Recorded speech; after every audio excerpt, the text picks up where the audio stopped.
ফরিদগঞ্জ উপজেলা নির্বাহী কর্মকর্তা ও পৌর প্রশাসক সুলতানা রাজিয়া বলেছেন, একটি বাজারকে ব্যবসা বান্ধব করতে হলে বাজারের উন্নয়ন, নিরাপত্তা এবং ব্যবসার সুষ্ঠু পরিবেশ জরুরি।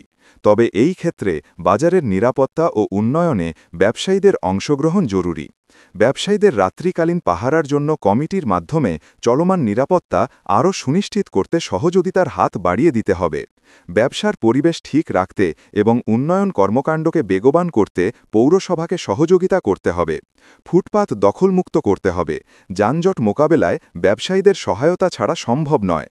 আপনারা ট্রেড লাইসেন্স নিয়মিত নবায়ন করবেন, যাতে আপনারা সঠিক ব্যবসায়ী হিসেবে পরিগণিত হন। আমরা পৌরসভার পক্ষ থেকে বাজার এলাকায় পর্যাপ্ত আলোকসজ্জা এবং সড়কগুলো মেরামত করে দিব। আপনারা ব্যবসায়ী কমিটিকে নিয়মিত রাত্রিকালীন পাহারার জন্য ধার্যকৃত টাকা পরিশোধ করবেন।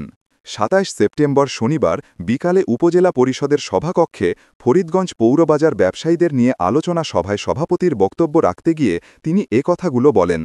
সভায় বাজারের বিভিন্ন সমস্যার কথা তুলে ধরে বক্তব্য রাখেন বাজার ব্যবসায়ী কমিটির সাধারণ সম্পাদক মিজানুর রহমান, সাংগঠনিক সম্পাদক আনোয়ার হোসেন সজীব, ব্যবসায়ীদের মধ্যে এম টুটুল পাটোয়ারি ও হাফিজুর রহমান। আলোচনায় চলমান কমিটির দায়িত্ব পালনের জন্য উপস্থিত ব্যবসায়িকগণ সমর্থন জানান। সভায় বাজার পাহারাদারদের বেতন বৃদ্ধি ও তাদের সুযোগ সুবিধার জন্য ব্যবসায়ীদের নতুন করে মাসিক চাঁদা নির্ধারণ করা হয়।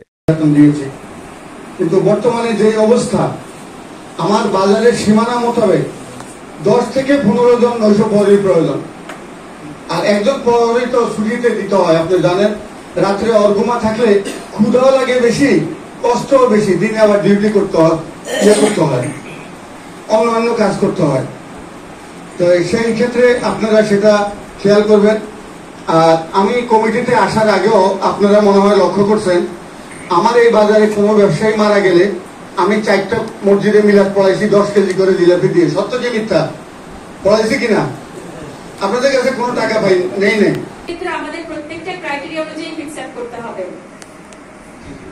সেক্ষেত্রে আপনি যদি এখন আমাকে ক্রাইটেরিয়া বলতে পারেন, আমরা ফিক্স আপ করতে পারি। যেমন ধরেন এখানে আমার ক্রাইটেরিয়া আছে মুদি দোকান। তো মুদি দোকানের সর্বনিম্ন কত হওয়া উচিত, আপনারা সেই বিষয়ে মতামত দেন। মুদি দোকান, মুদি ব্যবসায়ী কয়জন আছেন একটু হাত তোলেন তো।